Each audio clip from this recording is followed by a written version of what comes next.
Biz Күгей авылы җыенына килдек. Һәр елдагыча биредә авыл уңганнарын күргәзмәләре эшләнгән. Һәм менә Мифтиева, Фәридә апа янына да тукталыйк әле. Фәридә апа, сез ниләр белән шөгыльләнәсез? Сөйләп китегез әле. Мин инде чәчкәләрдә инде утлар белән шөгыльләнә башладым. Специально теплица алдым алар өчен. Үзебезнең инкубаторыбыз бар. Шул инкубаторда бастырып чыгарабыз. Үстерәбез инде. Күп үстерәсезме? Күп үстерәбез. 200гә якын башлап үстерәбез. Шуны сатабыз. Инде уткаларда, козларда. Козлар да үстергәнбез. Былтыр быел үстермәдек козлар, былтыр козлар иде. Күбрәк инде утка име? Күбрәк инде утка. Ни өчен инде утка? Ну, булар ничек дип әйтим. Бик тынычлар, аларның тавышлары да юк. Бик жаратып алак булат.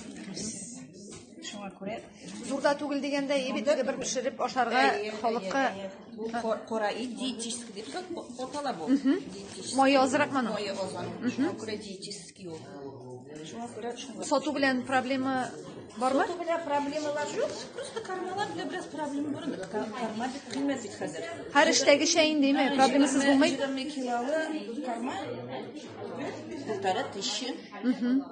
Бу бит 200 башка тырсалга да. Әйе. Ярдәмчеләрегез бармы? Ярдәмчеләр 20 белән икебез. Иргизме икәү? Рәхмәт сезгә, уңышлар телибез, яме? Аха, яхшы.